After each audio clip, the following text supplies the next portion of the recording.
we are at week 9 of this 10-week course. Hasn't time flown when we're having fun? And do you remember last week? This was the Scandi inspired wreath that we made last week. So I don't know how you've got on with yours, or whether you've hung it on the front door. I have got mine indoors. I thought it was so pretty that I like to have it indoors. So building up quite a collection of bits and bobs that I'm enjoying around the house, and I'm sure you are too. On the table in front of me, I have got a candle, not to unnerve you, but this is for next week's class. So next week's class, we're going to be making a table arrangement using fresh greenery, or it could be artificials again. You could be using your favourite Christmas baubles. I don't know what you do, but sometimes I've got a nice dish and I put my favourite baubles in the dish, like a bowl of fruit, instead of hanging them on the Christmas tree. I'm also going to be using this tray I've been putting my bits and bobs on for class as the container for my arrangement. And my idea is I may or may not have a candle or two in. I may find myself a glass jar or a vase I can put my candle in to make it into a hurricane lamp. And I'll be looking at you know, all sorts of greenery. So perhaps trimmings from my Christmas tree. Going for a country walk, I might find bits of, you know, pieces of buried ivy, you know, spruce, all that kind of thing that, you know, bringing the outdoors in, and those lovely evergreen pieces of greenery. So I'm going to put that out of the way. For today's class, we are going to be making a topiary tree. And you can do this in many ways, and one of which is to get a piece of flower foam on the top. And so I can see you saying, will we need foam? You've got two options here. You can do this with flower foam, or you can do it using moss. And I've decided, because I'm trying to reduce my use of flower foam, I'm going to be using moss to create my ball that goes on top of my tree. I have been able to go out and get moss. I've bought moss. Please, you know, don't go out into the wild and scarify the woods getting your moss. You can get it from garden centres. You can buy it online. And if your florist is open, you can perhaps even do a click and collect and ask them whether they'd be willing to sell you some moss. So I'm using my moss in two ways. One, to create this sort of substance of the ball on top of my tree. And then I've got another kind of moss that's more decorative, and I'm going to put that on the top. So my topiary tree is actually going to be very green, and I'm not going to, you can do this in all different ways. You could put flowers in it and you know, different kinds of greeneries and things like that. So if I reach across and show you my mechanics, this is it's the only thing we've done in class so far where you do need to do a bit of prep beforehand, but don't panic if you haven't done the prep. I can show you a way of getting around the prep issue, but also, of course, if you want to watch this on replay and watch it on replay, I have filmed a short video showing you how I did my mechanics, and I will put that in with the main video that I send you afterwards. So this is what I have done. So I have got quite a chunky branch in my container, and I have put some masking tape on here to hold my stick in place. Actually, I didn't need the masking tape. If you've got flimsy sticks, or you made your polyfiller mix up so it was quite wet, you may find that your upright doesn't stay upright, and in which case you'll need to brace it with masking tape or rulers or something like that to keep it straight. So inside this pot, I wonder whether it will come out. No, it won't. I've managed to, the plastic has come down through that hole at the bottom and it's wedged in. So this is what I've got. If I show you there, I have got a plastic bag inside. It's one of the bags that came with one of my online deliveries, or you could get some, you know, a plastic container if you had it, you know, a yogurt pot you could cut down. And I've put my plaster of Paris mix, my polyfiller mix, inside the bag, because as it dries, it expands slightly. And if you put the mix straight into your decorative container, you may find you end up with a crack down the side of it. So I was rather envisaging that I'd be able to remove that, but my mechanics are well and truly stuck. And I've went for a winter walk and I found this branch on the floor. My husband's cut it in half, and I've put it up there. So it's really quite firm. So that is the basis of our tree. Now, if you didn't have a part of the reason why I've gone for the polyfiller is because it really weights my container. And when I'm lifting it up, it's not only the weight of the terracotta pot I'm lifting, I can feel the weight of the polyfiller as well. And that's going to support my chunky stem and whatever I decide to do on the top here. But you could scale it all back and do a more lightweight topiary tree. And you could think about filling the bottom of your pot with flower foam. So if you didn't have the polyfiller mix, and as long as you weren't going to go too heavy with your stick, I'm just looking at old comments there. I can't quite work out your comment, Joan, so I'll come back to you later on. If you're using lighter weight sticks, you can get away with putting it in the flower foam. But as we all know, over time, the flower foam will dry out. So if you've got a really chunky stick and you've got something heavy on the top and you've got flower foam that's drying out and the hole will get bigger over time, you may find that everything wobbles backwards and forwards. So that is why I've chosen to do the sort of hardware mechanics here. You can do this using flower foam. I would say keep your stem quite short, keep it quite lightweight, and don't go too big and heavy with the ball of your tree at the top. Otherwise, you'll find everything is going to topple over. So this is a real feat in mechanics and getting balance. And we talk a lot in floristry and flower arranging about balance. And it's normally sort of two factors. One is the visual balance that makes it all look very pleasing. And then the second one is actual balance, making sure it's not going to topple over. Now I'm going to reach over on the side to show you what quite a traditional topiary tree would look like. And over the side here, so some of you will recognise this when you've been doing the DIY wedding flowers course. We made topiary trees, and I'm going to take this apart so you can see what my mechanics are. And this was made on a ball of flower foam, so I'm going to shoot that off the top, and then underneath I've covered up my mechanics, and I have got a little plastic pot. I think that was a little paint pot, but you can see here that the polyfiller only came part way up, and I've left a gap at the top. And on this one, I actually put flower foam in. So you could do some decorative work on the top and sort of do a little planted area with fresh materials. But I did the easy option and covered mine up with a bit of moss. But you can see that's a little bit taller, it's a bit flimsier. And because of the way my pot fits in my decorative container, it's ever so slightly wobbly. So just be warned, don't come up too flimsy and too tall, otherwise you'll come into problems. Now, if I was to take off this greenery here and expose the flower foam, I'm just going to push this on my kitchen floor and tidy up later, otherwise I'm going to get overwhelmed. So fortunately my husband's out walking the dog, so he'd never know I've made a right old mess.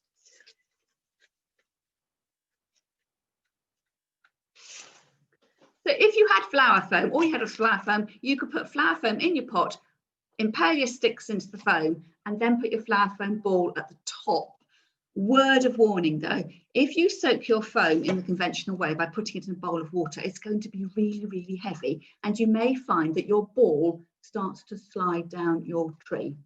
So you'll see here, I've put quite a thick collar of pot tape going round and round and round. You could put a stick across and lash a stick across.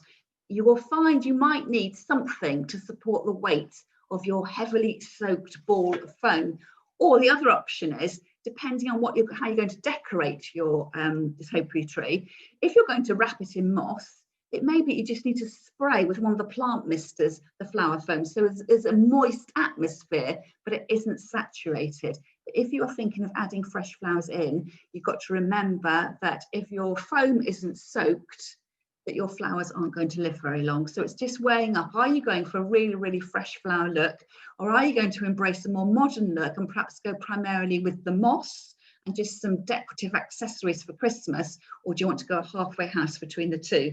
And then there's another cheat for you here, that the balls of flower foam that you buy that are in the rounds are quite expensive, really great, but they are comparatively expensive compared to the cost of a brick of flower foam. And what I've done here, if I sliced off a third of the block of flower foam and then squared it off, and I've just roughly rounded the edges, and that was what I had put on my on the top of the tree. And you can see there it is squared with soft edges, but when I first showed it to you, because the materials had been put on and I had positioned them and grouped them on so it kept that roundness, that you didn't know there was a square block of foam underneath. So that is the flower foam option. You could have flower foam in the base, You can have flower foam at the top, but just be careful about the weight and the wobble factor, and whether you're going to drench your flower foam in the normal way, or whether you're going to spray it, or whether you're just going to use it as a shape,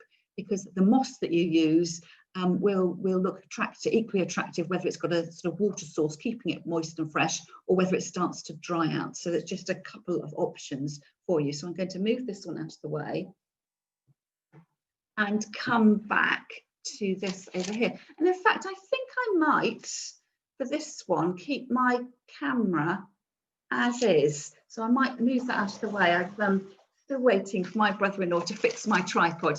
So on my tray in front of me, I've just got some odds and ends really. I am going to be using probably the mossing wire to wire on my moss. You could use string, or you could use this is the binding wire I've been using. It's quite decorative though, and because I don't want the wire to show up, I'm going for the functional, more inexpensive wire rather than using my expensive red wire.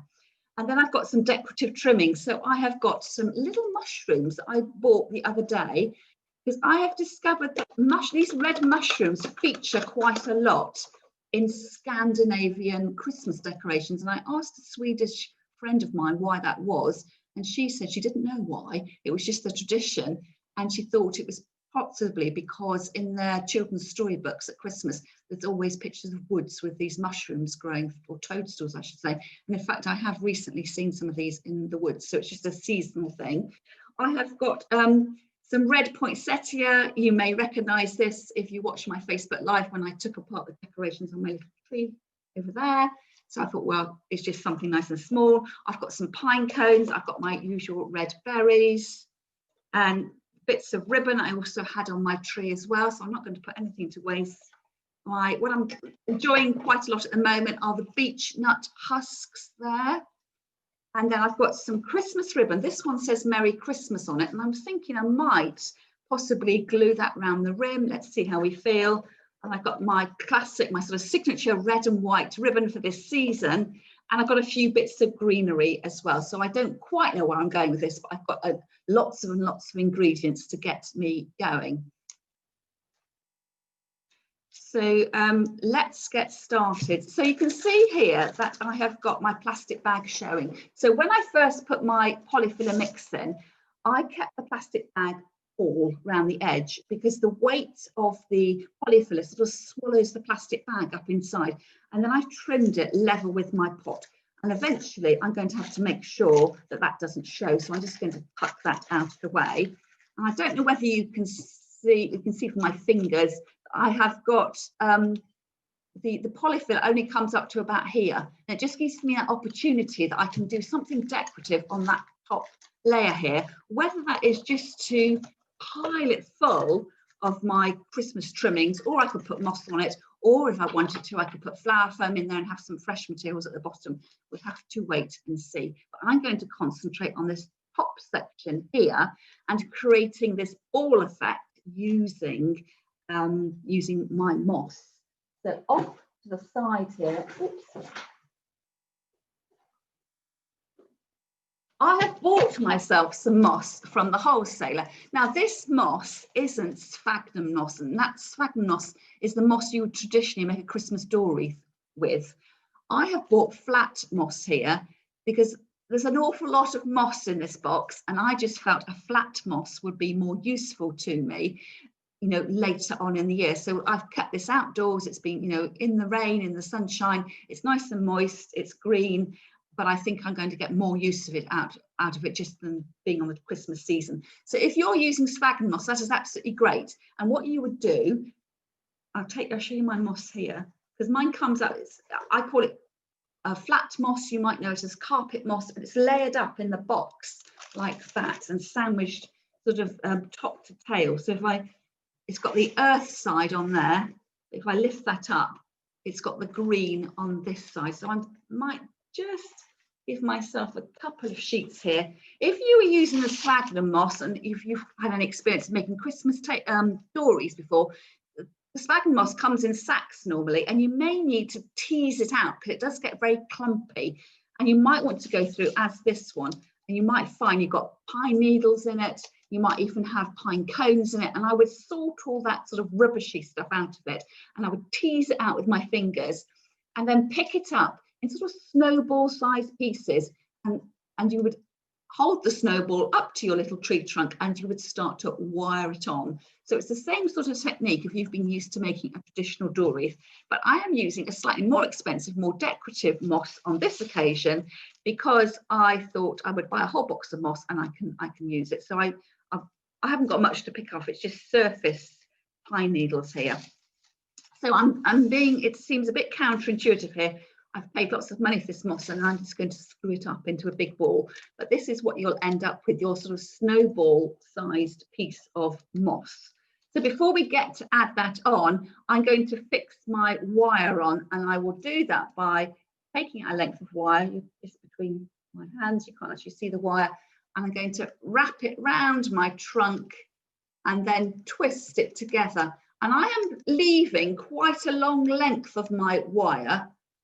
I'm just going to let that rest down by the trunk, because when I finish off, I think it's going to be easier to, when I've coated my, I've done my ball at the top, I think it's just going to be easier if I can twist tie the two together and then bury the ends in. So I have got an exaggeratedly long piece of wire here, which I'm going to tuck down there so I don't accidentally mix it in with everything else.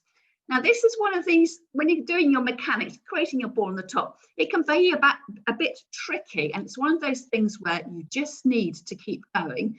And you could always unwind your wire and let your moss fall off again.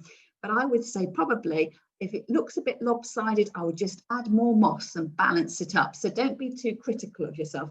What I will do, though, because my trunk has got a point on it, I've made my snowball sized piece and I'm sort of digging into it a little bit. It's almost as if I'm creating a little Christmas hat to go on my on my trunk. So you can see where I'm going with this. I'm just going to mold and create a circular shape. Now, it may be that you don't want to have a round ball on the top. You might want to have something that looks more traditionally Christmas tree, and you might want to travel down a bit along the trunk and bring it out wide. So it's an opportunity for you to get creative. You don't have to make this look as if it's a classic children's tree, you know, with a stem and a ball on the top, a bit of a lollipop tree. You could go a bit wild with it if you wanted to. So we'll just see how this goes. It may be that I might make one that looks sort of, you know, ordinary lollipop-like to begin with, but I may decide perhaps I'll cut down the twiggy one I showed you before, and perhaps I'll make that in a separate, you know, into a more of a triangle shape when we are making and creating later. So again, I take another piece of moss. This will be a, you know, ball of moss, or of course with your flower foam, you would have just been plonk on the top. You would have done this in, you know, 3 or 4 seconds. So here you might want to scrunch up into ball again and push it on the side, but perhaps because mine is in sheets, perhaps I will embrace it having a bit of the fact it's flat and layer it up. So I'm not making the ball all in one go, but this piece went on that side. I need to make sure the next time I put some on, it's going to be on this side. So whatever feels best for creating something, a shape that you find pleasing to your eye and is balanced, in the sense that I think the most important thing is that your pot isn't going to rock over. I don't have any problem with it looking a bit skew-if, because in nature, you know, you don't get that perfect tree. So I think the watchword is this going to fall over? And if it's going to fall over, sort of counterbalance it on the other side. So here, wrapping on the top there, taking my wire round and over, up and round, and sort of trying to bind it in from all directions so that it's nice and secure. And then it is quite enjoyable doing this. And at some point, you're going to have to decide when you're going to stop. You know, how big do you want the head of your tree to be? My tree's quite got a trunky stem, so in proportion, I could perhaps go a little bit bigger. And actually, it looks quite decorative with the moss here. And you may decide that you don't want to put like a decorative layer of the top. Perhaps your mechanic of creating the ball for the top of your tree is as much as you want to do. So again, it's up to you. There's no right and wrong way, no perfect size.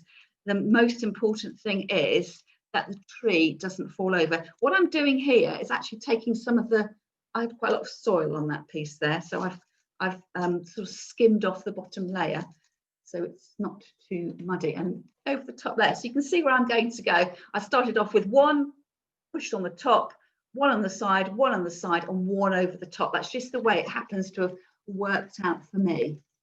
So I may well, when I've got this on, I might call that a day in terms of how big I want this to be. So going round, pulling the wire, you know, nice and tight, and just being careful if you are using this mossing wire, not to brace it against your fingers because it will cut in like a cheese wire. So do be careful. There's always a little health and safety warning going on. So going round, and there's just a little bit over there I want to catch in. There, got it. And then I will reel off a bit of the wire, cut it off like that, and then finding the piece of wire I started with, and to tie off, I can just twist those wires together. So it's sort of starting and finishing in the same place. So twist it to secure it. I've now got two impossibly long ends that I don't need anymore. So now I'm going to cut them to about, I don't know, 5 centimeters long.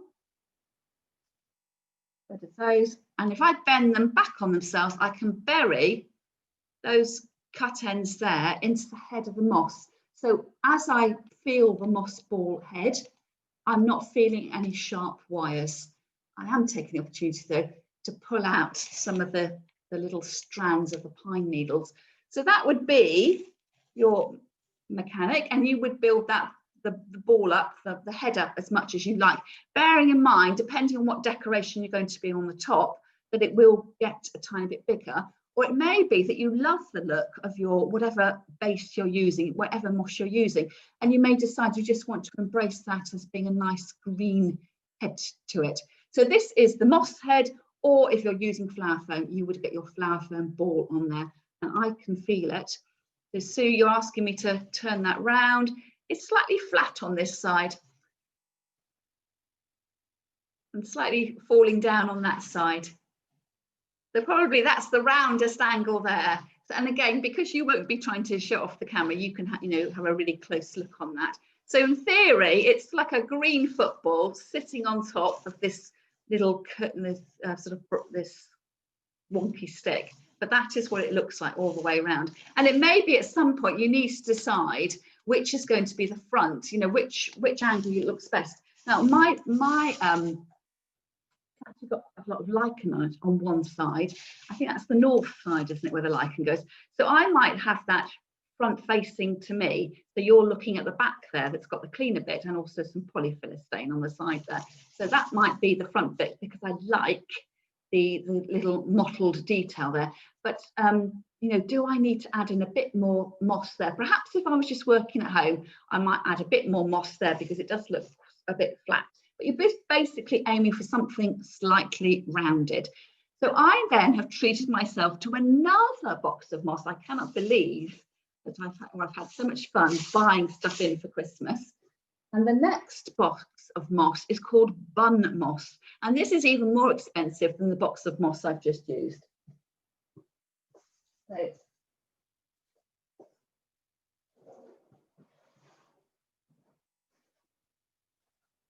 and I've just discovered that as I was taking part that the fresh flower topiary, I was putting all my rubbish on top of the moss, which wasn't a very good idea.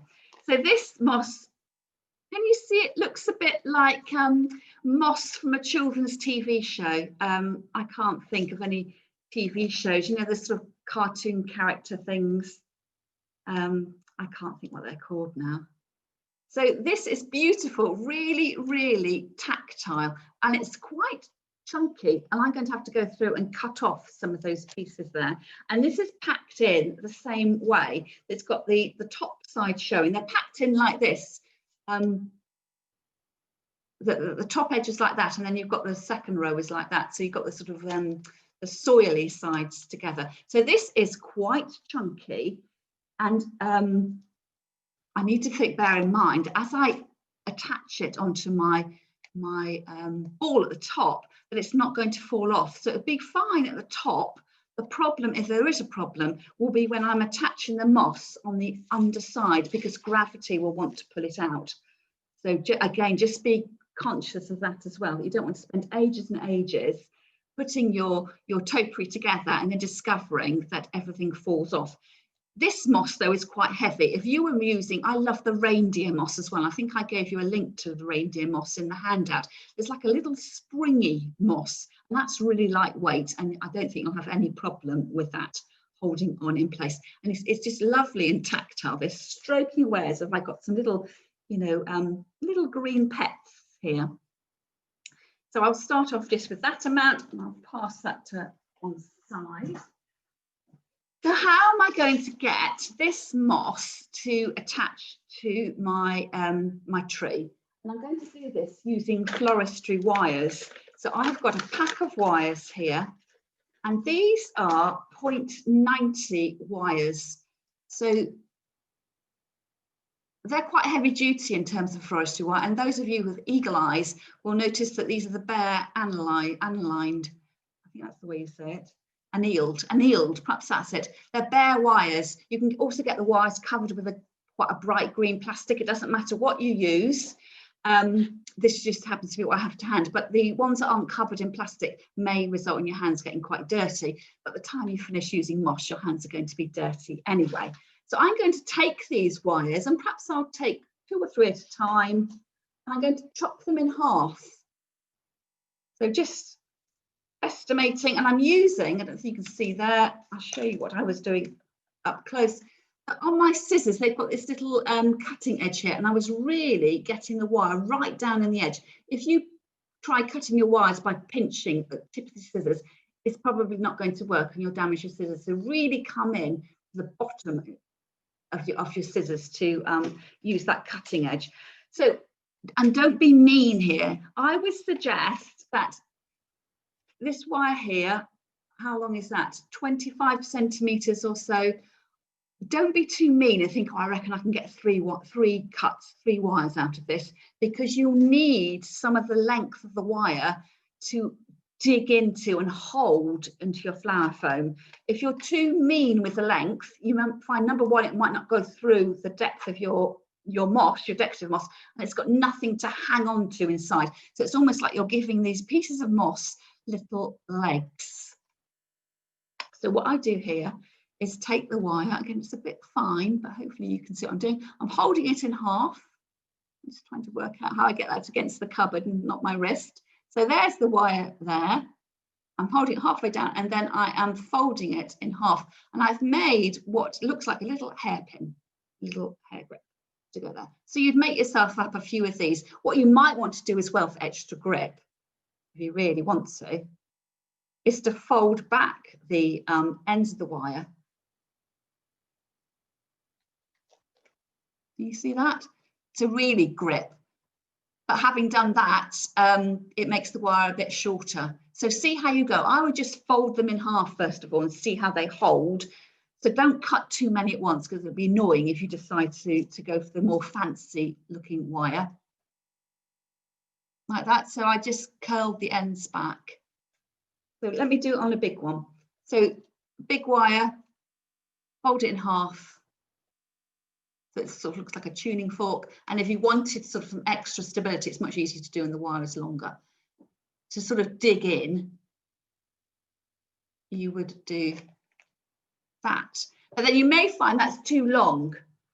So you might want to trim a little bit off your wire first and then fold it in half and bend it back. So it's trial and error. So don't think, oh, I know what to do here. I'm going to make 26 of these pins. They're going to be great. If you find after the first 4, they weren't quite long enough, where you want to do that bend back bit, have a go. So all I've done, I've got one bent normally, one with my little knobbly bits at the end, and then the extra long ones. So I've just done, you know, I've got 4 ready to go. So don't get too carried away. So let's start with a small piece of my moss. So if you have got the reindeer moss, it's really springy, and you'll find this really easy to do. Put a bit of reindeer moss on, get your pin it in place. and probably one little bite of moss per pin, or if you've got a really big bit of moss, you know, you might need 2 pins to put it on, and you'll be making a little sort of jigsaw puzzle of moss across your ball to cover it up with this decorative material. So here with my moss, it's quite funky. I'm going to be brave and cut off some of that rootage at the bottom so it becomes a more a flatter look, and I will hold it up to my structure, taking my regular pin and pushing it all the way in. And I can feel that. I can feel it's gone through the moss, and I can feel it lodging into the body of my moss ball. I'm slightly nervous of that though, because I got, you know, a medium-sized piece, and I'm a bit worried it's going to fall off at the back. So really, I need to turn that round and add another pin in, like that. And so I have got there, you can't see them, and that's the idea, but I've got a pin there and a pin there.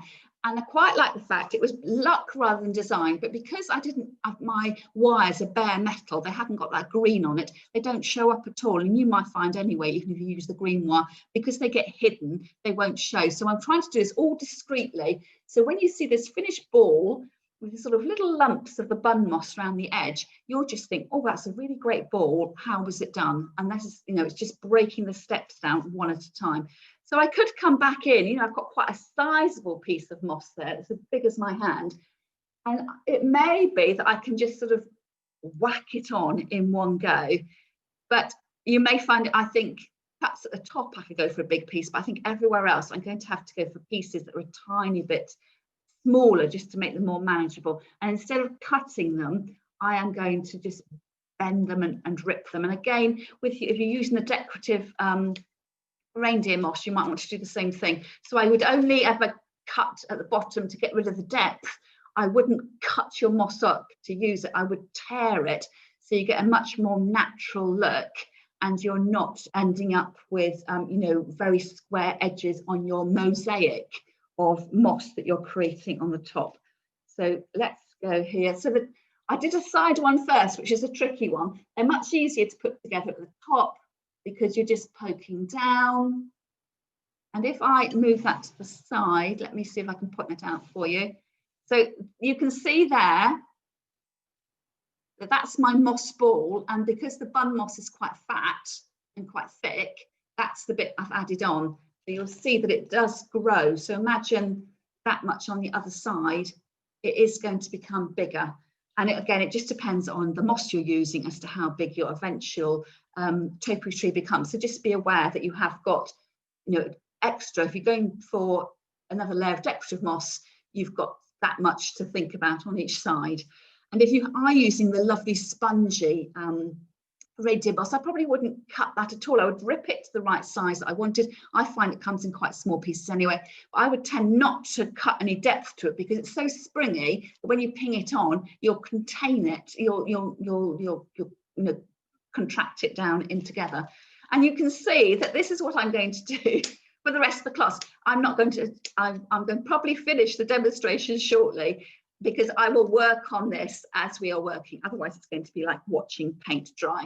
But I've put one on the top, one on the side. So let's go for one underneath, and then I will have completed a whole little line. So I have taken a piece, I've just chopped off the sort of depth of the rootage that I don't really want. I'm attaching it up, and I almost can't see the join there. And that's where I want it to be. Now, this is if there's going to be a problem, it's going to be this one, because it's quite heavy, it's underneath, and gravity may pull it down. So why don't I put it in with a normal pin that I've been using for all the others and just see what happens.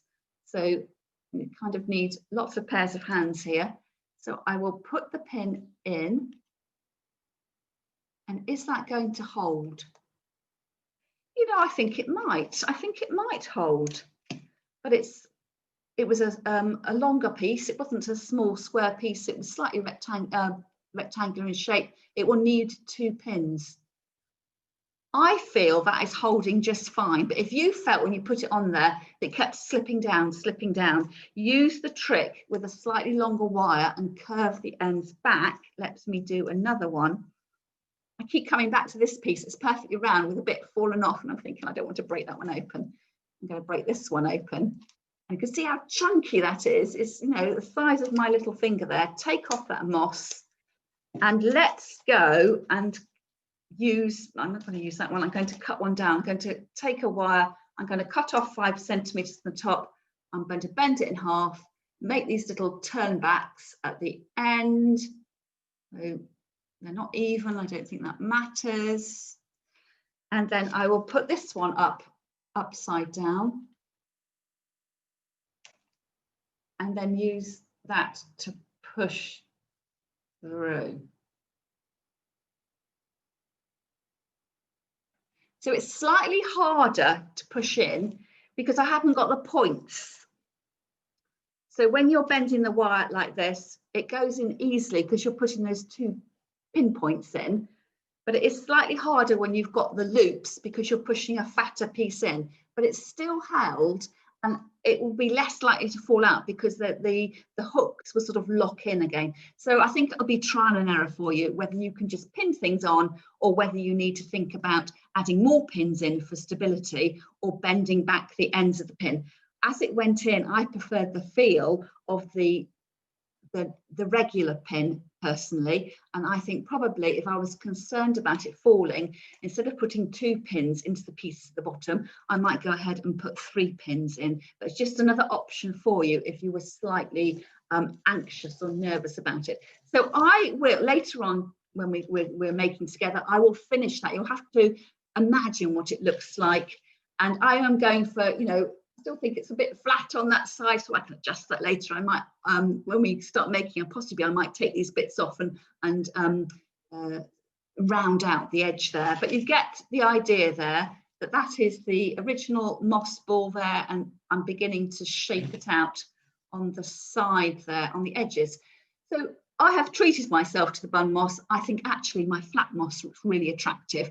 And if I hadn't got the bun moss, I would probably just have done the mossing using that attractive green moss. And I quite like the look of sphagnum moss as well, but it's a slightly paler colour. It's more of, it doesn't have that sort of fresh greenness to it. So again, it's what you've got, what you can make use of, and what you've got to hand really. And so, you know, don't beat yourself up, use what you have got.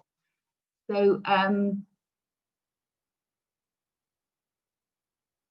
Joni, you're asking how long the moss lasts. I will tell you that I've had some bags of sphagnum moss out on my sheltered area up my side path, and I must have had them for 3 years. I did throw them out this year because I knew I wasn't doing any making and creating. So yes, they will last well. You need to keep it moist though, because over time it will, you know, if it dries out and gets wet, because it's not living in the ground, you just kept it in a box, it's not going to survive very well. But I have every hope that by Easter this will still be looking really fresh. But the beauty of this is, because it's a decorative moss, I think this looks nice, quite nice when it's slightly dried. It goes, the moment it's emerald green, it'll go to a more of a pastel-y green. So I think it does last well, but you just need to look at it. So I would say basically don't keep it in somewhere you know a sunny hot spot. Keep it somewhere where you know it's going to be damp. So I've kept this actually under my kitchen window, and number one, because it's out of sight, and number two, there's a little retaining wall. We've got a sort of tiny path that goes nowhere, and it's all just a bit dark and dank, which is perfect conditions for keeping your moss. And if it gets really, when I was keeping my sphagnum moss going over the summer, I kept the bags open a little bit so the rainwater could get in. At the height of summer, I just slosh it with a bit of water from the watering can. So I find it does keep quite well. But equally, if you're, the only reason I had that moss is because I was doing loads and loads of, you know, in live door wreath classes.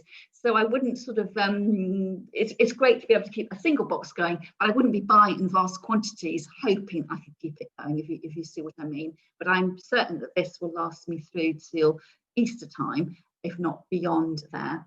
So shall we talk about decorative finishes now? So imagine that's the side that I'm working on at the moment. You could leave that blank and bare, or you could start to add in your decorative details, and it depends how, you know, what the finished look is. And you could imagine here, I don't know, let's twist it around there. I've got these little bits that are on little wires. I'm going to, oh, that has stayed. So you could poke things into them. I've got some of these little balls. I'm going to do it around here. I think I'll be, see how that's sticking out there? You could come in with your apples and things like that on the edges.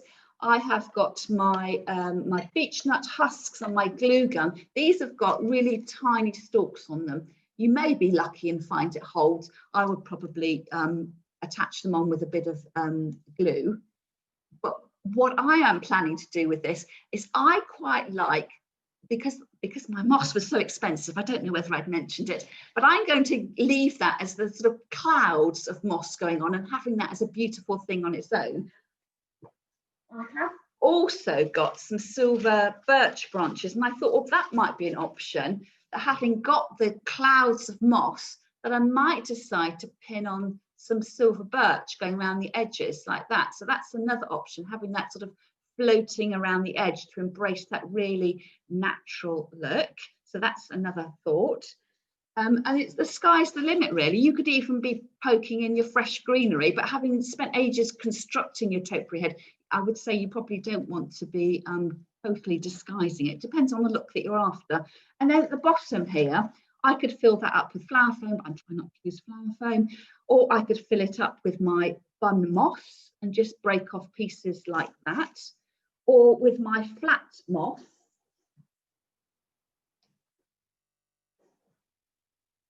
I could get pieces and put it round the side there. So we're just covering up, really. It almost looks like a bit of a bonsai tree that's going on. But one thing I might do at the bottom here is, you know, with my little, if I'm embracing that Scandi theme with my little mushrooms, I think they would look quite cute.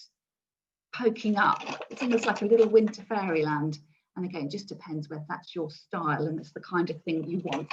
But I might leave mine really plain and just put a little bit of the mushroom look on the side there.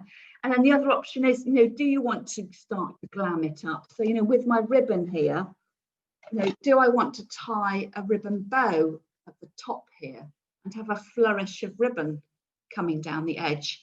You know, when do you stop? And you're the only one who knows when you want to stop.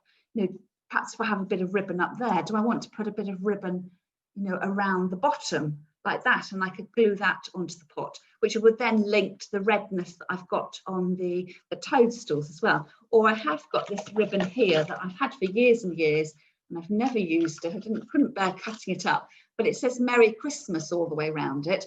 So perhaps I would do that, you know, and perhaps a subtler look. I think I quite like that, actually. Or shall I go ahead and glue that on? Let me see. So I'm conscious of the fact that if I need to have that as my front here, that I've put that bit of moss in the wrong place. Let's move that around so you can get the front view looking at you like that. And then it won't join exactly at the back. So I'm going to make sure my ribbon, the join is right at the back so I can disguise that. Making sure that my words are the right way up. I shall just lean across and get my, oops. Oh, I've done something there and I'm hoping that I'm still here. I've just pulled my mouse and it has blocked the screen for me. Get over there, Mr. Mouse. So let's measure up. And on this note, I think it's probably time that I took you all off mute. So I'm going to measure up my ribbon, cut it off. These bits of my pot, the rim of mine, stands upright. If you've got a pot that's got more of a fluted edge, you may find it difficult to glue your ribbon on because it's not the same width all the way around. So I reckon I could probably get away with just gluing my ribbon at the back once, you know, not overly gluing it. So just be aware of that. If you have a fluted pot without a straight edge at the top, you may not find this quite so easy to do. And actually the way it's worked out that I've ended up, I haven't gone over Christmas, I've ended up with 2 snowflakes together, which even if it was the wrong way around, and again, these things just happen by luck. So I've ended up with 2 little snowflakes at the back. So imagine, I know I haven't finished it, but I want to show you the gist of it without making the video too long. In fact, it looks rather weird at that kind of angle. But imagine it with my decorative clouds of moss all the way around the edge, and then whatever trimmings that you want to add on.